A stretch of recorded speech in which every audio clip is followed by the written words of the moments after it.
Assalamualaikum warahmatullahi wabarakatuh. Saya Sufyan Aulia dari Prodi Manajemen Haji dan Umroh ingin membawa berita mengenai kebijakan terbaru dari Badan Gizi Nasional atau BGN yang telah merilis petunjuk teknis baru atau Juknis untuk program makan bergizi gratis atau MBG.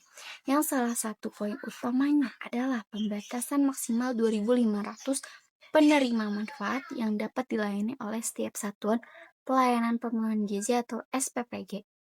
Pembatasan ini dapat dimaksimalkan hingga 3.000 porsi jika SPPG tersebut telah memiliki juru masak yang terampil.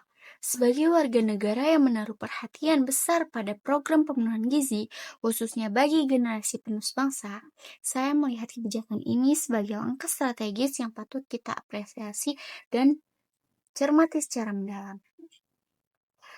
MBG atau program makan bergizi gratis adalah inisiatif besar dengan pagu anggaran yang signifikan, mencapai puluhan triliun rupiah pada tahun 2025 hingga November 2025. Realisasi anggaran dan jangkauan penerima manfaat telah mencapai angka yang masif.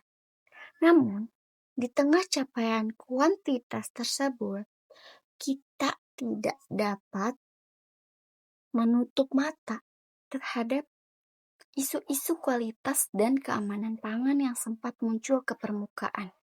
Pemberitaan mengenai kasus keracunan makanan yang terkait dengan program ini, serta tantangan dalam menjaga standar higienitas dan gizi, telah menjadi kritik keras bagi penyelenggara. Disinilah letak relevansi Juknis baru ini.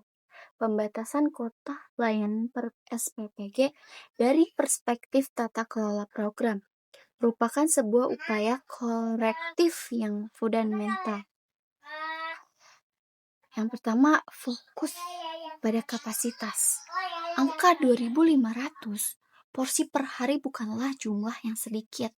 Dengan menetapkan batas maksimal, BGN menunjukkan kesadaran bahwa kapasitas dapur, sumber daya manusia atau SDM, dan waktu pengolahan yang terbatas harus diimbangi agar kualitas produk pangan tidak terkompromikan.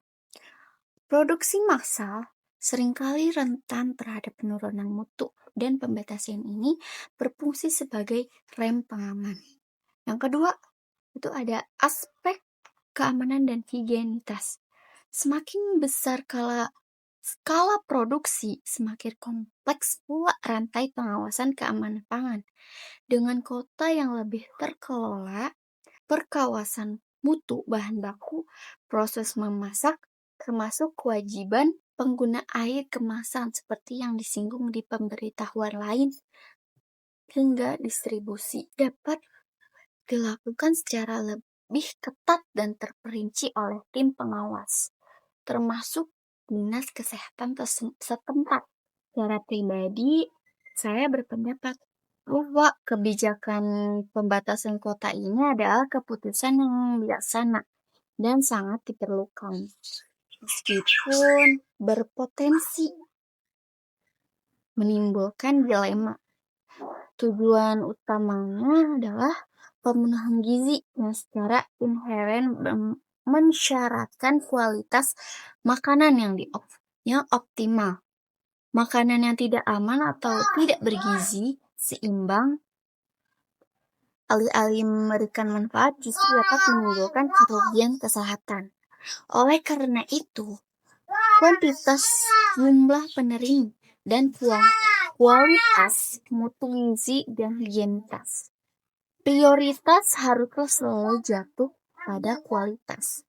Namun ada dua tantangan besar yang harus diantisipasi. Dengan batasan 2.500 penerima manfaat per SPPG, BGN harus memastikan ketersediaan dan pemerataan SPPG di seluruh wilayah, terutama di daerah 3T, terdepan, terluar, tertinggal.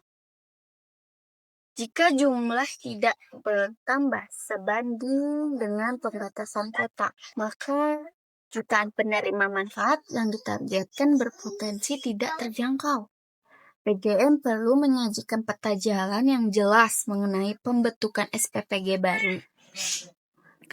Program ini diharapkan dapat menggerakkan ekonomi lokal apabila satu SPPG hanya melayani kota yang terbatas. Bagaimana efisiensi logistik pengadaan bahan baku dari UMKM lokal akan terjaga? BGM perlu menjamin bahwa pembatasan ini tidak justru meningkatkan biaya operasional per porsi yang secara signifikan. Sebagai penutup, ada beberapa hal yang saya harapkan dari implementasi Juknis baru ini. Pembatasan kota harus diikuti dengan audit kualitas dan higienitas yang ketat dan berkala di setiap SPPG. Sanksi tegas harus diterapkan bagi SPPG yang melanggar standar sesuai dengan semangat Juknis baru ini. Penguatan SDM, keterampilan juru masak yang memungkinkan peningkatan kota hingga 3.000 porsi menunjukkan pentingnya kualitas SDM. Bagian harus memfasilitasi pelatihan terstandarisasi bagi seluruh juru masak dan petugas di SPPG. Publik perlu disajikan data yang transparan, tidak hanya mengenai realisasi anggaran, tetapi juga mengenai laporan kualitas gizi, hasil uji laboratorium keamanan pangan, dan peta sebaran SPPG yang telah memenuhi standar baru. Program makan bergizi gratis adalah investasi strategis untuk masa depan bangsa.